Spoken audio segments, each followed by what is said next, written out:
Hello everyone. Sociology study platform में आप सभी लोगों का हार्दिक स्वागत है। और साथियों, जैसा कि आप देख रहे होंगे थंबनेल में सारी डिटेल आपकी दी हुई है।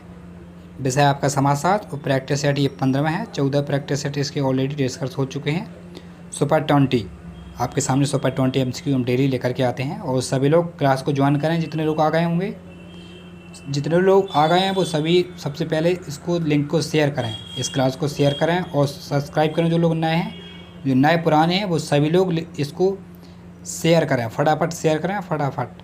और सब्सक्राइब कर लें नए लोग, ठीक है, जो नए अभी चैनल पर आए हैं।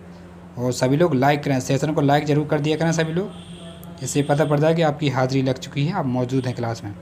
जब तक दो लाने आपके लिए ज़िंदगी का बस एक ही उसूल है, यहाँ तुझे गिरना भी खुद है और संभलना भी खुद है। तो ध्यान रखना, ज़िंदगी का एक उसूल होता है, यहाँ आपको खुद ही गिरना होगा और खुद ही आपको उठना होगा।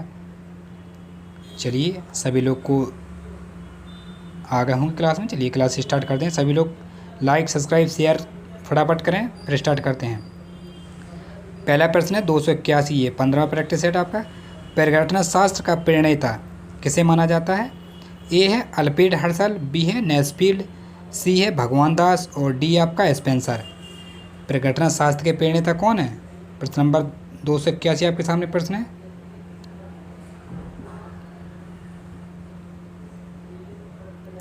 सभी लोग जानते हैं, इसका बहुत ही सिंपल क्वेश्चन है, अल्बर्ट हर्शल। ठीक है, इसका आंसर हो जाएगा आपका ए। ये परिघटना शास्त्र के प्रणेता माने जाते हैं। और नेक्स्ट प्रश्न देखते हैं 282 आपके सामने पूछ रहा, ऑटोबायोग्राफी पुस्तक किसकी है? बहुत ही फेमस पुस्तक है भाई ये ऑटोबायोग्राफी। और सभी लोग सब्सक्राइब करें, शेयर करें, लाइक करें। सभी लोग सेशन को लाइक करना फटाफट। लाइक की संख्या बहुत कम है, आपकी लाइक की संख्या, क्या बात है। ए में है सिमेल, बी में है नेस्फील्ड और सी है सोरोकिन, डी है हर्बर्ट स्पेंसर। प्रश्न नंबर 282 आपके सामने प्रश्न है और इसका राइट आंसर क्या हो जाएगा? 282 का बिल्कुल डी राइट आंसर है, हर्बर्ट स्पेंसर। इनकी पुस्तक है ऑटोबायोग्राफी।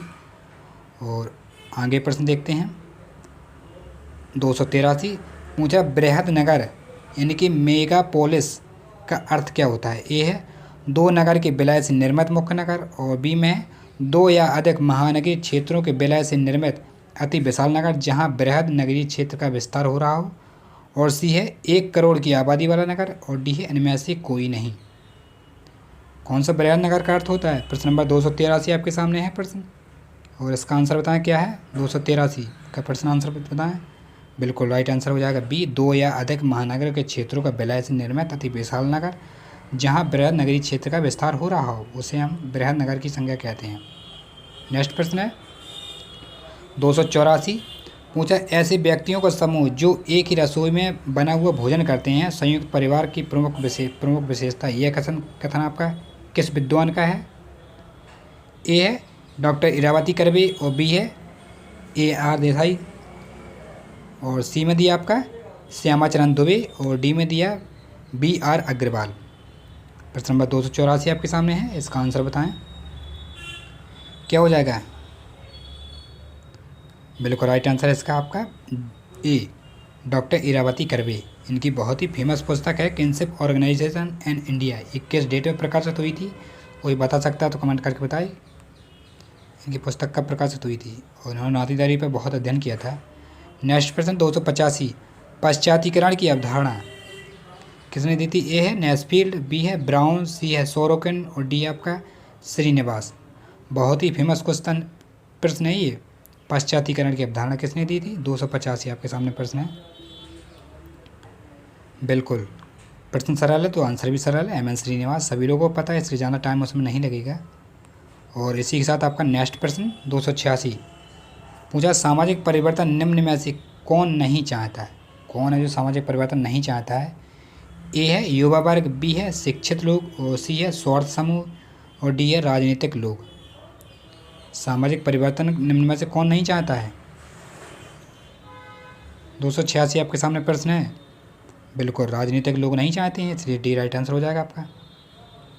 और इसी के साथ आपका नेक्स्ट प्रश्न 287 पंचायत राज की त्रिस्तरीय व्यवस्था निम्न में से किसके द्वारा की गई थी? ए है बलवंत राय मेहता समिति, बी है एल्बन कमेटी, और सी है टेबर कमीशन और डी है जयशंकर प्रसाद नारायण कमेटी, जयप्रकाश नारायण कमेटी है चौथा में। और इसका आंसर बताएं, त्रिस्तरीय व्यवस्था किसकी, पंचायती राज व्यवस्था की, बहुत ही फेमस है बलवंत राय मेहता समिति, ये राइट आंसर हो जाएगा उसका। और नेक्स्ट प्रश्न आपके सामने 288, स्थानीयकरण एवं सार्वभौमिकरण की जुड़वा बहन है, ये किसने कहा था?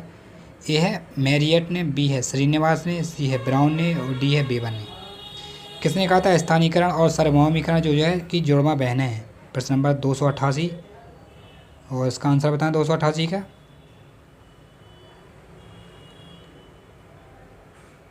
बिल्कुल मैरियट राइट आंसर ए हो जाएगा इसका। और नेक्स्ट प्रश्न आपके सामने 289, बाल विवाह के लिए कौन सा तत्व जो है जिम्मेदार नहीं है? ए है दहेज, बी है औद्योगिकरण, सी है अनुलोम विवाह और डी है संयुक्त परिवार व्यवस्था।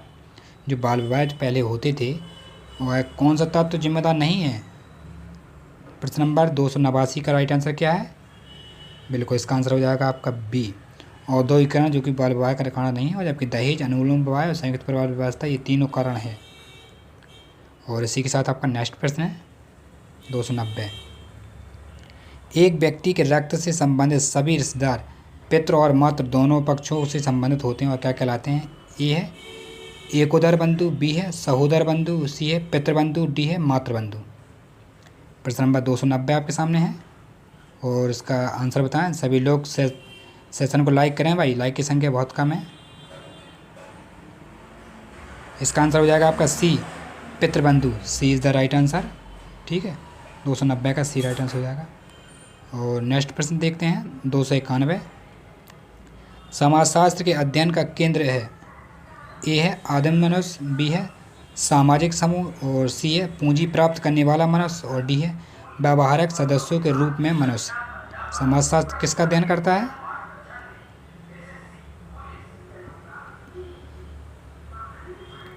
क्या आंसर हो जाएगा इसका? बिल्कुल सामाजिक समूह का अध्ययन करता है, इसलिए आपका बी राइट आंसर हो जाएगा उसका। और इसी के साथ नेक्स्ट प्रश्न है 292, निम्न में से किसे नगरीय समाजशास्त्र का विशेषज्ञ माना जाता है? ए है विक्टर एस डिसूजा और बी है बी आर चौहान, सी है एस सी दुबे और डी है ए आर देसाई। किसको नगरीय समाजशास्त्र का विशेषज्ञ माना जाता है? 292 आपके सामने प्रश्न है और इसका आंसर बताएं फटाफट। बिल्कुल इसका आंसर हो जाएगा A, Victor S D'Souza, A is the right answer. और आगे देखते हैं नेक्स्ट प्रश्न है 293, सत्ता का अर्थ, सत्ता का क्या अर्थ होता है? ए है इच्छाधीन सत्ता, बी है वैधानिक सत्ता और सी आपका दूसरों पर सत्ता और डी है दूसरों पर शक्ति। सत्ता का क्या अर्थ होता है? बिल्कुल राइट आंसर है इसका बी, वैध सत्ता होती है सत्ता का अर्थ। और देखते हैं हम नेक्स्ट प्रश्न है आपके सामने 294 स्क्रीन पर, अनुसूचित जाति शब्द का सर्वप्रथम प्रयोग किस विद्वान ने किया था? शेड्यूल कास्ट का सर्वप्रथम प्रयोग किसने किया था? ए है साइमन कमीशन, बी है महात्मा गांधी और सी आपका भीमराव अम्बेडकर, डी है मनु। जो शेड्यूल कास्ट शब्द का प्रयोग सबसे पहले किसने किया था? 294 इसका आंसर हो जाएगा 294 का बिल्कुल राइट आंसर है डी, मनु साहब ने किया था, मनु ने। ठीक है, अनुसूचित जाति शब्द का प्रयोग। और आगे देखते हैं 295, पूछा अतिरिक्त मूल्य का सिद्धांत यानी कि सरप्लस वैल्यू का सिद्धांत किसने प्रतिपादित किया था? ए है चार्ल्स कूले, बी है इमाइल दुर्कीम और सी आपका मैक्स वेबर, डी है कार्ल मार्क्स। किसने अतिरिक्त मूल्य सिद्धांत प्रतिपादित किया था? बहुत ही फेमस क्वेश्चन है ये, अतिरिक्त मूल्य बहुत बार पूछा जा चुका है यूपी टीजीटी पीजीटी नेट में। बिल्कुल डी राइट आंसर है कार्ल मार्क्स। और नेक्स्ट प्रश्न देखते हैं 296, समाजीकरण की प्रक्रिया किस अवस्था में समाप्त होती है? सोशलाइजेशन होता है और किस अवस्था में जो है समाप्त हो जाती है? ए है बचपन, बी है युवावस्था, सी है अधेड़ अवस्था और डी है मृत्यु उपरांत।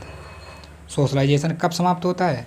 296 बिल्कुल राइट आंसर है इसका डी, मृत्यु उपरांत समाप्त होता है समाजीकरण। और आगे देखते हैं प्रश्न नंबर 297, आत्मसातीकरण एक प्रक्रिया है जो है ए है अचेतन, बी है तीव्र और सी है जागरूक और डी है उपयुक्त में से कोई नहीं। आत्मसातीकरण क्या प्रक्रिया है? 297 आपके सामने प्रश्न है और इसका राइट आंसर क्या हो जाएगा? आत्मसाती का ना बिल्कुल तीव्र होती है, बी राइट आंसर है। और नेक्स्ट प्रश्न देखते हैं 298 आपके सामने, समाजीकरण की प्रक्रिया में सर्वाधिक योगदान किसका है सोशलाइजेशन की प्रक्रिया में? ए है शिक्षक का, बी है विद्यालय का, सी है समुदाय का, डी है परिवार का। सोशलाइजेशन का सबसे ज़्यादा प्रयोग किस में होता है? सर्वाधिक योगदान किसने दिया है? बिल्कुल इसका आंसर आपका डी परिवार, क्योंकि ज़्यादा टाइम नहीं लगेगा इसमें, बहुत ही सिंपल प्रश्न था, परिवार था, फैमिली।